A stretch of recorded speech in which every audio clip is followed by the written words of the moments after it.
So this week we're doing Color My World, a tiny little short game that I feel like we already stood here and talked about, but... We can't find the footage, even though we're pretty both sure it happened. So here we are yet again. Only one time for you, don't worry. So Color My World is short. It's a lot shorter than I remembered. I didn't even remember having played it before.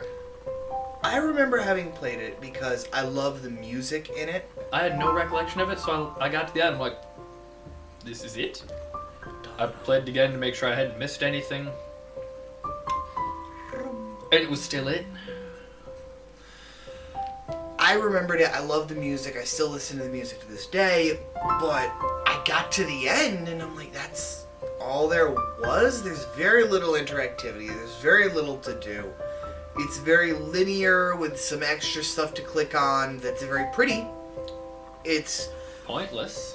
But it's wonderfully done pointlessness, where it just creates things that trickle down, give different effects that are pretty, that stand out wonderfully against the black and white world in color.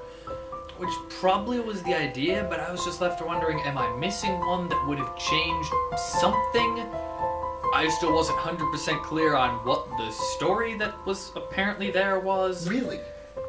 It's incredibly obvious. I think it was because I half missed the opening the first time and it never plays it again when you try and go back through. Did you read all the signs along the way?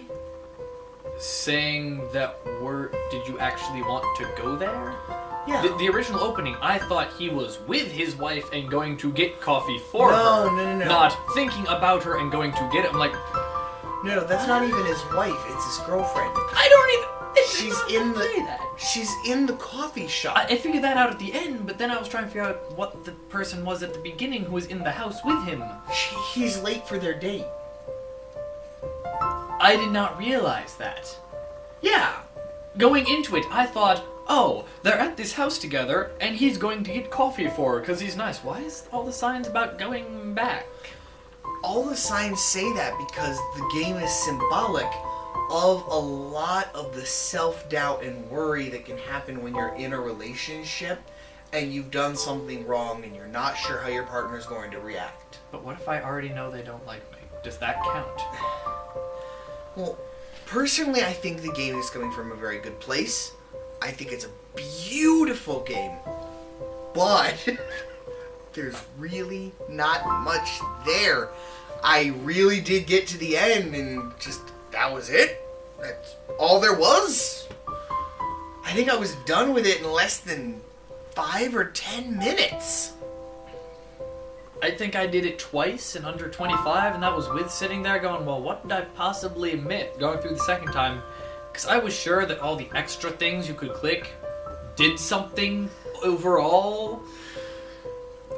Maybe I'm just way too paranoid playing RPGs or things that he's DMing for, and there's always a secret somewhere, but... So I can say that it's charming enough that I think everyone should check it out, and it's also short enough that I think everyone has the time to check it out. Just don't get your expectations going too crazy. The music, though, definitely keep your expectations going high and strong. Beautiful, beautiful song. I would rate it a solid intriguing. Yeah, I can agree with that. Not strong enough to be engaging, really. Not weak enough to just be curious. So, hopefully that's helpful to all of you. See you in a fortnight. Otherwise known as, since this is going up way later than it should, soon as I get it edited!